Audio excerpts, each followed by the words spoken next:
noite. Valeu, Isis. Muito obrigado. Adorei a performance no tambor, viu? Parabéns. Com certeza você vai conseguir arrecadar muitos alimentos.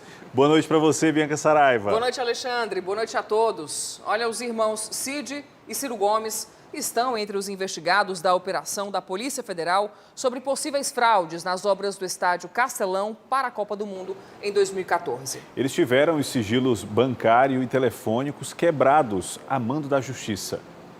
As fraudes teriam ocorrido entre 2010 e 2013, período em que o Estádio Castelão passou por reformas para receber jogos da Copa do Mundo. O governador era Cid Gomes. Segundo a Polícia Federal, indícios apontam para o pagamento de pelo menos 11 milhões de reais em propinas para que a empresa Galvão Engenharia vencesse a licitação das obras e também, durante a execução do contrato, recebesse valores devidos pelo governo estadual. Segundo as investigações, os irmãos e ex-governadores do estado, Cid e Ciro Gomes, além de outro irmão, Lúcio Gomes, seriam os principais beneficiários do dinheiro. Cid Gomes hoje é senador pelo PDT do Ceará. Ciro Gomes é pré-candidato à presidência da República pelo mesmo partido. Foram expedidos 14 mandados de busca e apreensão contra alvos em Fortaleza, Juazeiro do Norte e Meruoca, além de São Paulo, Belo Horizonte e São Luís.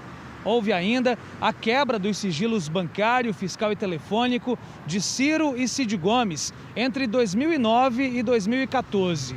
Segundo a Polícia Federal, se as fraudes nas obras da Arena forem comprovadas, os investigados poderão responder por lavagem de dinheiro, fraudes em licitações, associação criminosa e corrupção ativa e passiva. A Polícia Federal não deu entrevista sobre o caso. Numa rede social, Ciro Gomes escreveu: depois da Polícia Federal subordinada a Bolsonaro com ordem judicial abusiva de busca e apreensão ter vindo à minha casa, não tenho mais dúvida de que Bolsonaro transformou o Brasil num estado policial que se oculta sob falsa capa de legalidade. O pré-candidato ainda afirmou que o Castelão foi o estádio mais transparente e econômico feito para a Copa do Mundo. Disse que não teve nenhuma ligação com os fatos apurados e acredita que a ação tem o objetivo de criar danos à sua candidatura. No fim da tarde, o senador Cid Gomes convocou a imprensa para falar sobre a investigação da Polícia Federal contra ele e o irmão Ciro. O Anderson Lima também esteve lá e, ao vivo, nos conta agora alguns trechos dessa entrevista. Né, Anderson? Boa noite para você. Oi, Bianca. Boa noite para vocês aí no estúdio, para todos que nos acompanham aqui no Jornal da Cidade. É isso mesmo, essa entrevista coletiva terminou agora há pouco, aqui na Assembleia Legislativa do Estado, aconteceu ali na sala de imprensa. O senador Cid Gomes reuniu apoiadores, chamou os jornalistas para poder dar a versão dele diante dessa operação deflagrada hoje pela Polícia Federal. Primeiro, ele fez uma explanação sobre como foi a obra lá da Arena Castelão, uma obra de reforma do estádio para receber jogos na Copa das Confederações em 2013 e também jogos da Copa do Mundo em 2014. A gente relembra aqui que a Arena Castelão custou aí essa reforma cerca de 487 milhões de reais e, segundo ele, que na época era governador, foi a obra mais barata e a mais rápida da Copa do Mundo. Foi a mais barata, inclusive, das últimas 3 edições da Copa do Mundo. Além disso, ficou pronto aí antes do tempo, né? E olha, o secretário especial da Copa, ou então secretário especial da Copa, na época, Ferrugem Feitosa, também apresentou alguns documentos aqui nessa coletiva e disse que tudo foi muito transparente e se solidarizou com o senador Cid Gomes. Cid Gomes criticou essa operação, criticou também o presidente Jair Bolsonaro, a quem ele atribuiu, né, a ordem para essa operação, e também criticou o juiz responsável por expedir aí os mandados de busca e apreensão que resultaram, inclusive, na apreensão de celulares, de tablets, computadores dele, inclusive uma quantia em dinheiro, 55 mil reais.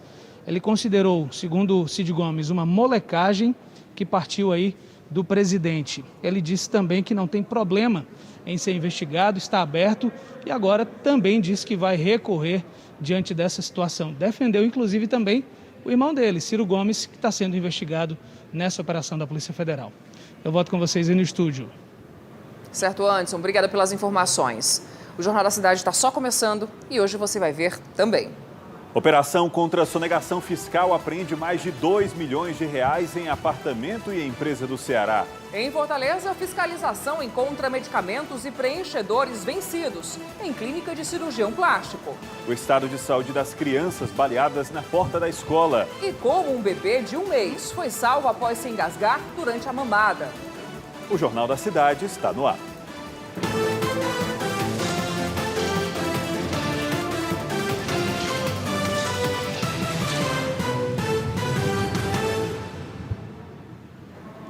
Mais de 2 milhões de reais em dinheiro, tudo empilhadinho, empacotadinho, foram encontrados dentro de um apartamento aqui em Fortaleza e também na sede de uma empresa de Iguatu, do centro-sul do estado. Amanda Abdala, boa noite. Boa noite, Alexandre, Bianca. A maior parte das cédulas estava no cofre da residência que pertence a um dos investigados da operação. Um chaveiro foi acionado para abrir o equipamento. E como se tratava de uma grande quantidade de dinheiro vivo, também foi necessária a ajuda de funcionários de bancos para realizar a contagem. Além da apreensão desses 2 milhões de reais, as equipes levaram celulares, computadores, documentos, veículos e joias. A ordem judicial também determinou a indisponibilidade de mais de 400 lotes imobiliários, 9 salas comerciais e os valores que estavam nas contas bancárias dos 7 suspeitos de integrar esses grupos empresariais. Segundo as investigações, além de sonegar impostos, os suspeitos teriam simulado a venda de centenas de terrenos e imóveis em Iguatu e Fortaleza. Isso para demonstrar de maneira fraudulenta um patrimônio menor do que realmente tinham. Bianca, Alexandre, eu volto com vocês no estúdio. Obrigada pelas informações, Amanda. E motoristas de vans de várias cidades cearenses realizaram um protesto hoje de manhã na frente da Assembleia Legislativa de Fortaleza. Eles são contra o projeto de lei em discussão pelos deputados que autoriza táxis a transportarem passageiros entre municípios.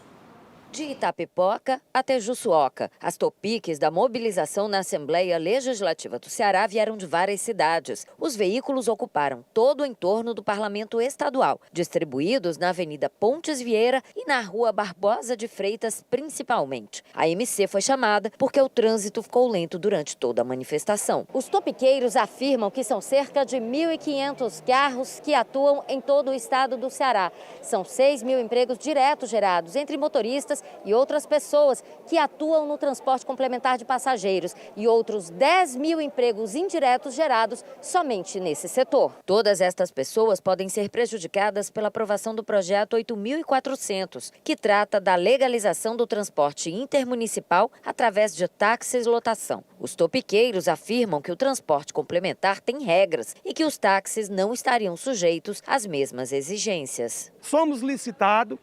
Nós participamos do processo licitatório e nós entendemos que todas as regiões, os 184 municípios do estado do Ceará, já estão bem atendidos por nosso transporte. O táxi pirata, o táxi intermunicipal, querendo se legalizar para fazer transporte intermunicipal, tirando o pão de cada dia de todos que estão aqui, nós não aceitamos, né, pessoal?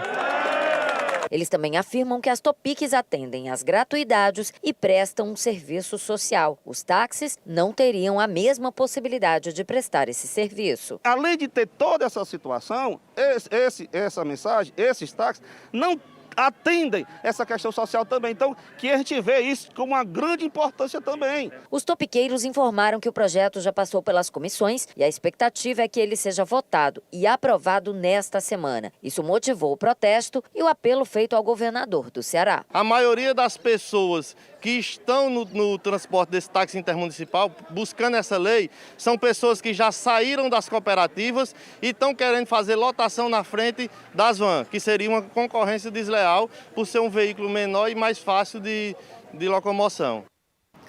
É polêmico, porque muita gente utiliza esses serviços, né, entre os municípios, e a gente vai ficar acompanhando de perto essa discussão. E a gente sabe que existe uma dificuldade enorme entre pessoas que moram no município, trabalham em outro, de conseguir se deslocar, né, Bianca? Verdade. E os bares e restaurantes do Ceará terão que oferecer agora o drink La Penha.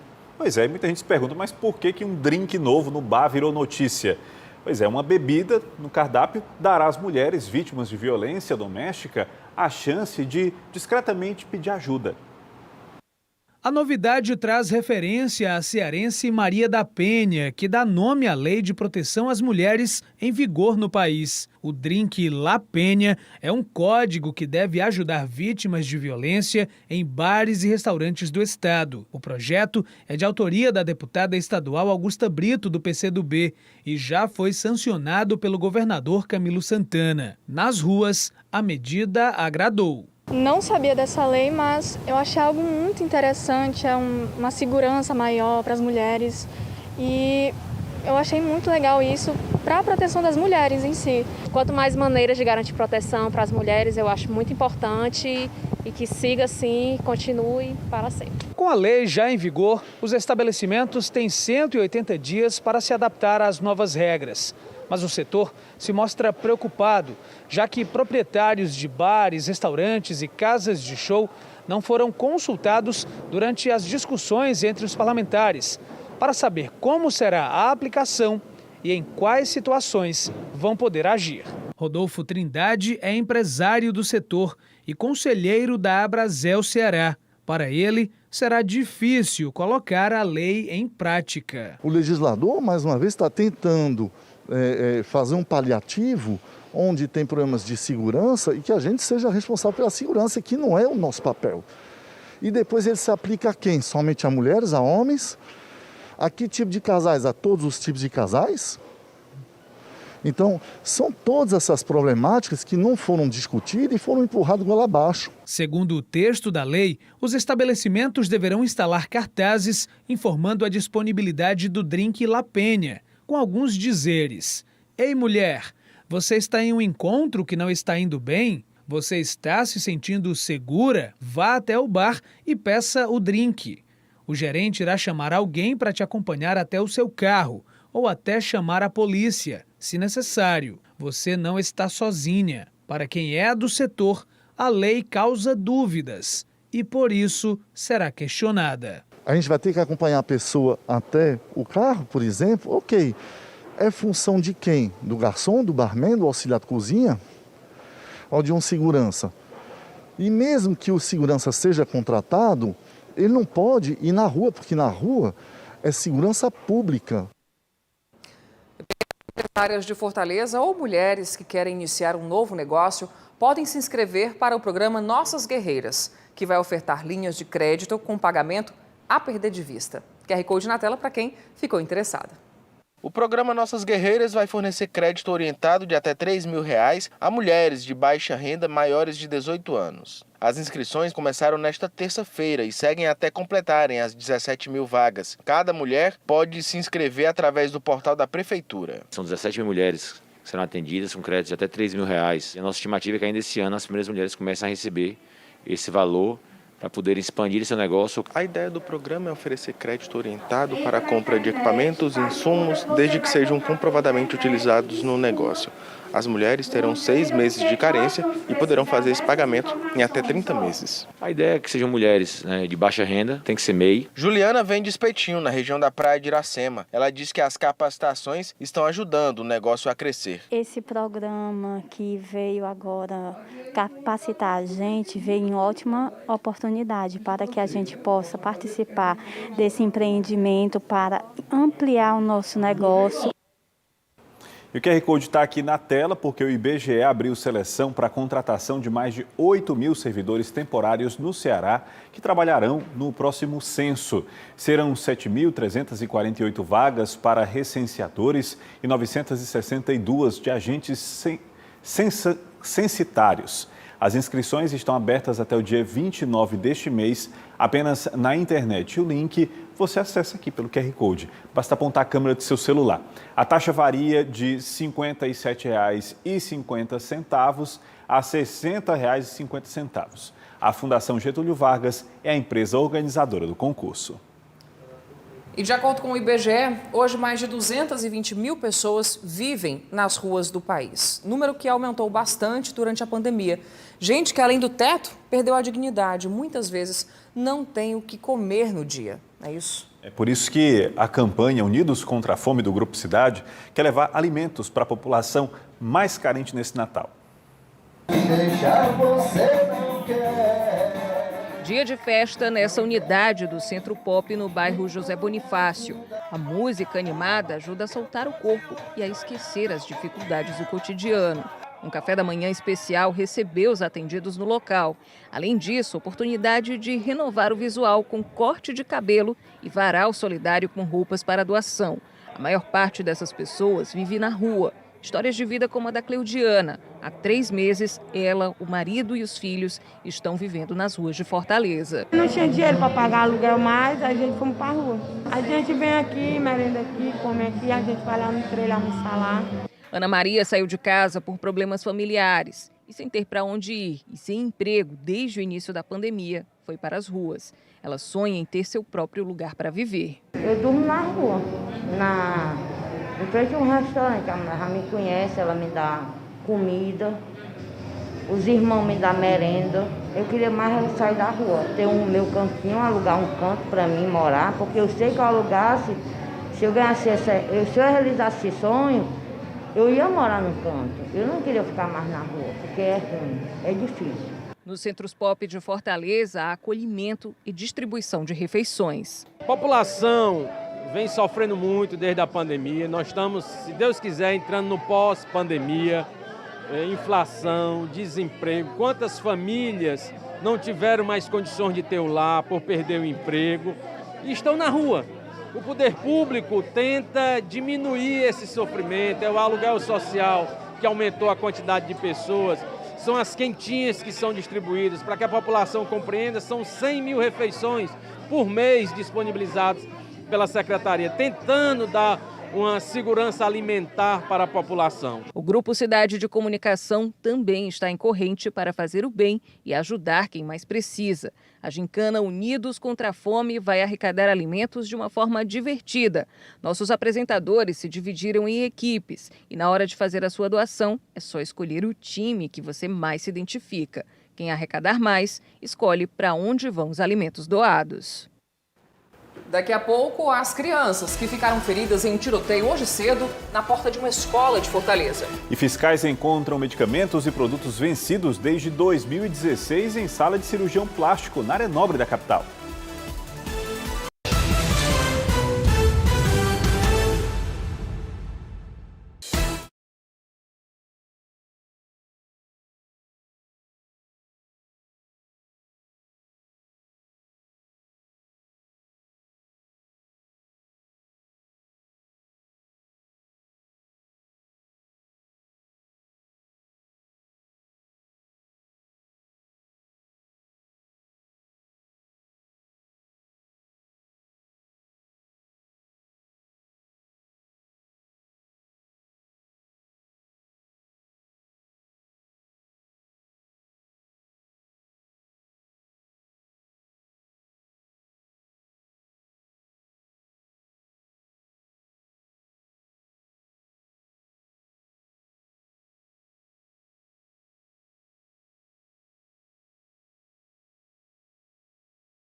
Quem frequenta as praias de Fortaleza, principalmente a do Futuro, já deve ter percebido que a água do mar está diferente, né, Alexandre? Está mais escura, parecendo que está suja. Pois é, mas você de casa sabe o que são essas manchas que todos os anos aparecem? Será que elas causam algum problema na pele ou algum outro tipo de problema de saúde? Será que é óleo, como muita gente pensa? Bem, a Evelyn Ferreira vai trazer essa resposta para a gente.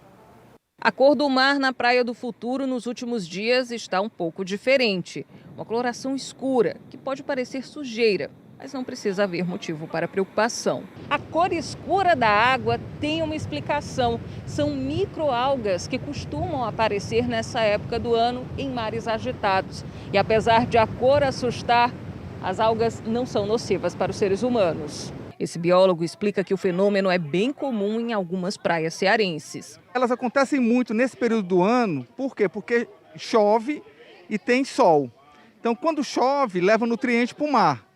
E aí, ó, fazendo sol, que é calor, é tudo que essas algas precisam para se reproduzir, nutriente e calor. Mesmo não fazendo mal para seres humanos, o banho nessas áreas não é recomendado. Existem espécies que causam problemas, que são tóxicas, mas não é o caso dessas que aparecem na Praia do Futuro. Agora, é sempre bom evitar, de alguma maneira, principalmente se a água estiver muito escura, porque quanto mais escuro, mais microalga tem naquela região. Mas se por acaso algum banhista tiver algum contato com essa água, né, ele não precisa se preocupar, não tem problema nenhum. Para quem é conhecedor do mar, a cor escura não assusta. Esse pescador diz que a presença de algas até atrai mais peixes. Isso aqui é uma cadeia alimentar, né, que se levanta aí do alto mar e ela se aproxima aqui do litoral. Isso aqui a gente tira o sustento aí para a família, né, de muita espécie de peixe. Ainda bem, né? E as barracas da Praia do Futuro voltaram a registrar uma grande movimentação neste mês de dezembro. Mas será que elas estão exigindo o passaporte da vacina? Nossa equipe foi saber. Nesse período de alta estação, cerca de 1,5 bilhão de pessoas devem visitar a capital cearense, período que compreende os meses de dezembro e janeiro. Claro que a intensidade da população é maior quando se aproxima a segunda quinzena do mês, proximidade com as festas de fim de ano, e é aí que a movimentação na praia deve crescer também. Mas será que está todo mundo cumprindo os protocolos? A gente vai mostrar também como é que as barracas de praia se adaptaram a esse novo momento. Foi meio difícil no início, logo na primeira semana, assim, porque foi de última hora, né? E tem muito, a cidade está muito cheia de turistas e tudo mais, mas aí a gente conseguiu, vem conseguindo se adaptar a esse novo decreto, certo? A gente tem uma fiscalização rigorosa aqui na entrada que pede a vacinação. O grande problema é que muita gente de outro estado não tem o Conect SUS, o que acaba dificultando, mas aí mesmo assim a gente consegue o comprovante e está dando tudo certo até o momento. Nesta outra barraca na Praia do Futuro, os protocolos são seguidos à risca, principalmente a conferência do passaporte da vacina e também se é a pessoa quem diz ser. Tudo para que o cliente se sinta seguro e também os funcionários do local, principalmente nesse período de dezembro, período de alta estação e que aumenta a expectativa dos empresários. O que é que você acha desse tipo de fiscalização por conta das barracas? Essencial. Tem que ter mesmo, não só aqui, como em todos os bares, nos shoppings, que ainda não vi. Ah, legal. Tem em todos os lugares. Para a segurança dos clientes e também dos trabalhadores, né? Exatamente. De todos em geral, né? Que a próxima variante não chegue aqui. Totalmente favorável aos protocolos, desde até de fechar, porque essa pandemia não foi brincadeira, essa pandemia foi uma coisa muito séria. E agora está praticamente, talvez não é o único, porque ainda tem que lavar as mãos, usar máscara, mas um protocolo de pedir na entrada, porque agora acabou essa história de ter 6 ou 4 na mesa, você pode colocar quantas pessoas quiser, mas a gente exige na entrada e a pessoa tem que provar que é essa pessoa que esteja vacinada. Basta uma rápida olhada para se ver que o movimento já está bem intenso nesse mês de dezembro, principalmente aos fins de semana, aos domingos. Por isso que os empresários, donos de barraca de praia, têm uma expectativa muito boa no Réveillon 2022. Mas para que tudo aconteça da melhor forma possível, os protocolos precisam continuar sendo seguidos. Tudo para que o cliente também se sinta seguro. E fiscais da Anvisa apreenderam medicamentos e preenchedores vencidos em uma clínica de estética do bairro Aldeota, aqui em Fortaleza. Anderson vai voltar aqui ao nosso vivo, porque Anderson, botox e ácido hialurônico, produtos que vão dentro da pele. De 2016, era isso que eles faziam? Exatamente, Bianca. Um total de 183 medicamentos e também insumos vencidos, como você disse, desde 2016 até o ano passado, 2020. São nomes um pouco complicados, mas vamos lá. Toxinas botulínicas e ácido hialurônico. Também foram encontrados aí medicamentos manipulados, cânulas de lipoaspiração e também lipoescultura. Esses medicamentos eles são injetáveis, usados aí muitas vezes em preenchimento facial, implantes, e todos esses medicamentos estavam guardados na sala do cirurgião nessa clínica. Esse cirurgião não teve o nome divulgado pela Agência de Fiscalização de Fortaleza. Esse estabelecimento ele foi autuado pela utilização de medicação com validade vencida e o responsável ele pode aí sofrer penalidades como advertência, apreensão, inutilização, interdição, cancelamento do registro, da licença, da autorização e também pode ter que pagar multas aí que podem chegar até R$ 18.522. A Agência de Fiscalização de Fortaleza diz que se as pessoas quiserem denunciar práticas como essa, podem denunciar aí através do número 156 ou também pelo aplicativo Fiscalize Fortaleza e até mesmo pelo site Denúncia AGFIS. Importante denunciar, viu, Bianca, para não correr o risco de se prejudicar, né, tendo medicamentos vencidos, aí, injetados na própria pele. Eu volto com vocês aí no estúdio. Ok, Anderson, obrigado. E o prefeito de Fortaleza, José Sarto, divulgou hoje imagens da nova feirinha da Avenida Beira-Mar. Serão 707 boxes como esse daí, ó, com piso de concreto, estrutura metálica e lonas, todos padronizados. Segundo Sarto, as obras já estão na reta final e em breve permissionários poderão trabalhar também durante o dia. Agora, uma outra Fortaleza bem diferente dessa que a gente acabou de ver. A gente vai ver agora a situação da rua do bairro Bom Sucesso, aqui em Fortaleza. Os moradores já não aguentam mais. É pior do que lixo, viu? É esgoto a céu aberto, que há anos, segundo essas famílias, provoca mau cheiro na região. A taxa de esgoto chega todo mês, R$ 42,62. Mas o bueiro devolve toda a sujeira para o meio da rua. Aqui na rua, a gente consegue perceber que a gente tem aqui, ó, essa entrada de esgoto. Entrada essa que, inclusive, já está um pouco quebrada, deveria servir para que o esgoto escoasse, mas está tudo entupido por aqui. Entra água dentro das casas, meia-noite ela tirando água de dentro de casa. Como é que é viver com esse esgoto na frente de casa? Olha, aqui é horrível. Eu tenho um filho pequeno, a minha filha, todo mês eu gasto um absurdo com remédio, porque ela tem alergia à muriçoca e quando pica, fica aquelas pataconas roxas, né, na pele dela. Tanto o meu filho mais velho também, que ele é asmático também, e a gente vive nessa dificuldade. Todo mês a gente paga a taxa daqui de esgoto, é mesmo que nada. Porque R$ 42, às vezes vem até mais, né? Os pedidos já foram feitos para quem poderia resolver o problema. E olha que esse esgoto já é bem antigo. Como é que está a situação dessa rua aqui? De muitos anos, não é da agora não, isso aqui. Tem muita criança que brinca aqui na rua, de bola, de bicicleta, muito, aqui ó. E as doenças, mosquito. Pois é, a Secretaria da Gestão Regional de Fortaleza diz que enviou equipes da Regional 5 e da AGFIS a essa rua, a capital Teógenes Gondim, para verificar a denúncia e resolver de vez a situação do esgoto. Em instantes, o bebê de 1 mês, que se engasgou e foi salvo por policiais em Juazeiro do Norte. E ainda, a imagem que chamou a atenção de quem passava pela CE 364 em Coreaú.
Jornal da Cidade. Oferecimento.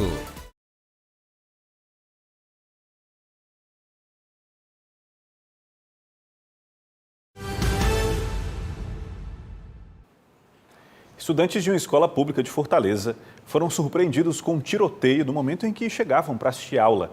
3 pessoas foram baleadas, entre elas 2 crianças que são alunas da escola. Os suspeitos de atirar em via pública na porta dessa escola fugiram após a ação.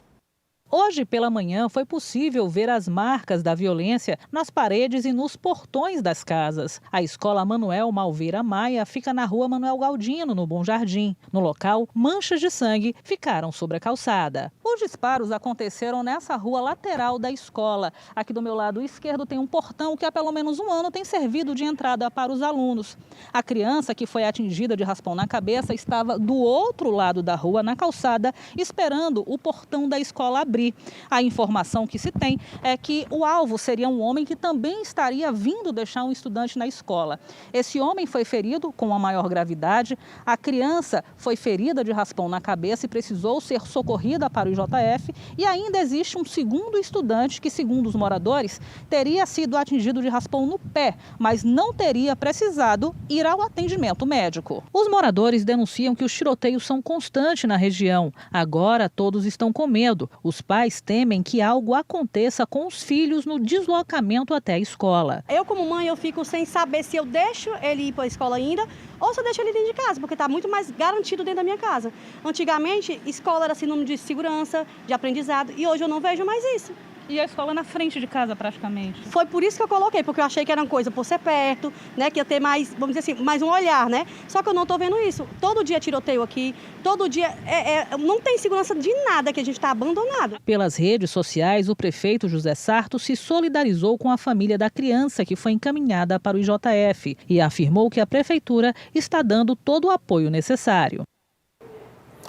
E mais uma criança morreu vítima de engasgo na região do Cariri.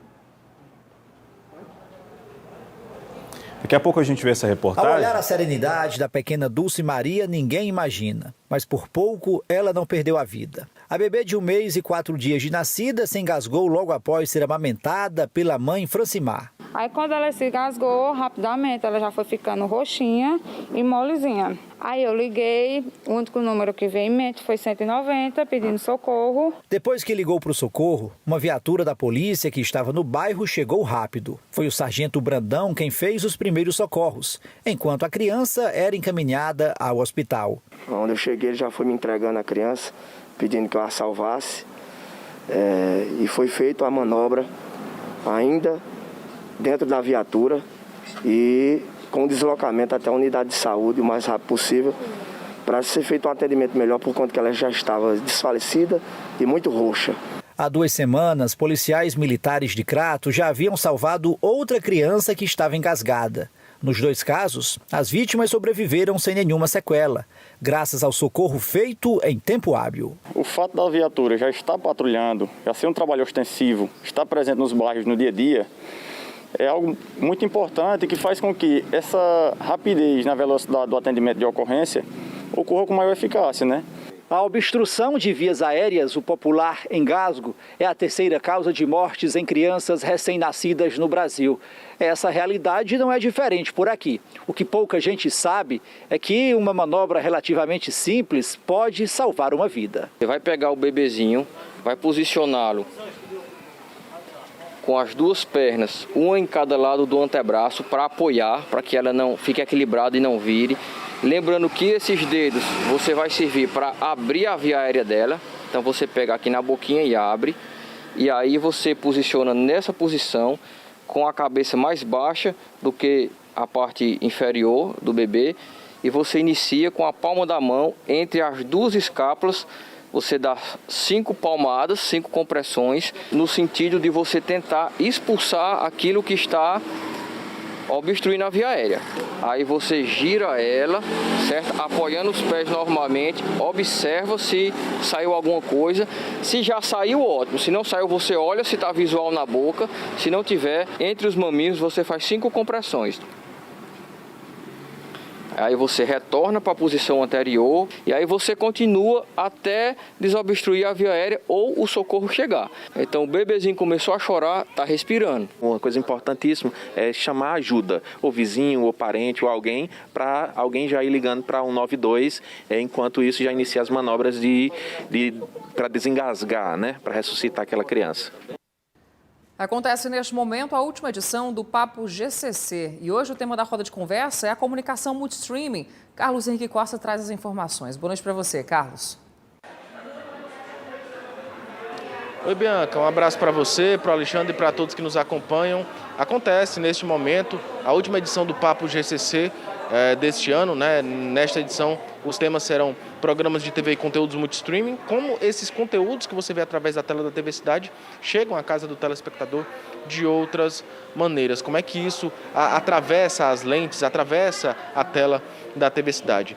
Para esse encontro são convidados, né, a diretora de Negócios e Performance do Grupo Cidade, a Nicole Matos, e os apresentadores Felipão e Fernanda Levi, dos programas Riquezas do Ceará e Atualiza Aí. Esse papo acontece agora no YouTube do portal GC+, então se você ainda não assistiu, você pode assistir lá desde o início e entender um pouco mais sobre esse tema tão importante. Lembrando que aqui no Espaço Nosso Meio, esse evento é aberto para os parceiros do Grupo Cidade, então todos estão convidados a estarem aqui e também no YouTube para toda a população que queira assistir. Lembrando que acontece no YouTube do portal GC+. Acesse lá youtube.com/GC+, para que você possa acompanhar esse conteúdo. Volto com vocês.